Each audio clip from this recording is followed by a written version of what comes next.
হয়েছিল এই হেলমেট বাহিনীর আবরার ফাহাদের জান এইভাবে করে কেড়ে নিতে।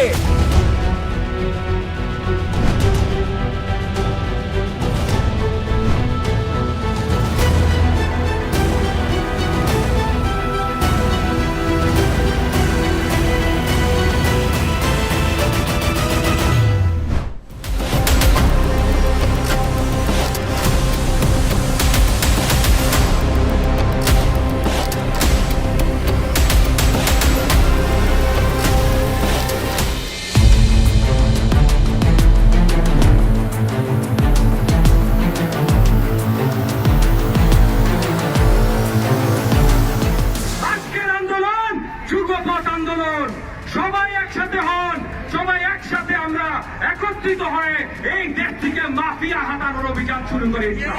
এরা ছাত্র রাজনীতিকে ব্যবহার করছে তাদের গুন্ডা বাহিনী বানাবার জন্য। 25 তারিখ থেকে এই ফাঁসিবাদ সরকারের পতন শুরু হবে। এই দেশের জনগণের নতুন স্বাধীনতার আন্দোলন শুরু হবে। জনগণের কথা বলার জন্য, জনগণের ভোটাধিকার চাওয়ার জন্য আমাদের কর্মসূচি।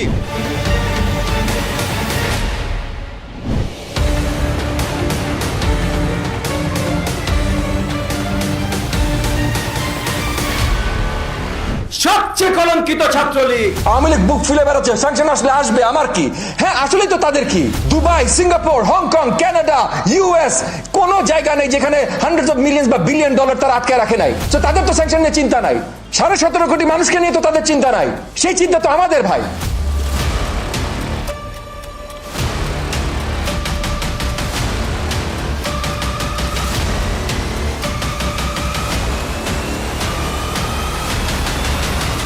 একটি দেশের নির্বাহী বিভাগ, বিচার বিভাগ এবং আইন শৃঙ্খলা রক্ষাকারী বাহিনী যখন পুরোপুরি সরকারের আজ্ঞাবহ প্রতিষ্ঠানে পরিণত হয়, তখন নির্বাচন কমিশনের সদিচ্ছা থাকলেও নিরপেক্ষ নির্বাচনের পরিবেশ তৈরি করা এবং প্রভাবমুক্তভাবে ভোট গ্রহণ করা তাদের পক্ষে সম্ভব হয় না। সবার মনে আছে 2018 সাল? ছোট বাচ্চারা যখন একত্রিত হয়, তারা পর্যন্ত পারে, এই দেশের রাজনীতিবিদরা পারে না।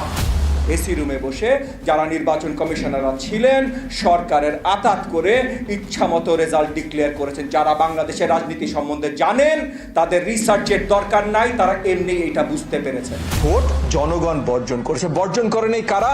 সরকারের ক্যাডার বাহিনী বর্জন করে নাই। তার জন্য ব্যালট পেপারের এক একটা দিস্তা নিয়ে নিজেরা ইচ্ছামতো সিল মেরেছে।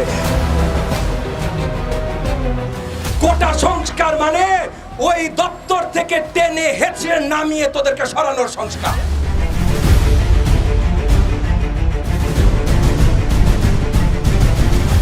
আবু সাইদ আমার সন্তান, আমার সন্তানের বুকে গুলি লেগেছে। আবু সাইদের বুকে গুলি লাগার আগে আমার বুকে এই লাল সবুজের পতাকা আছে। আমার বুকে গুলি করো যদি সাহস থাকে।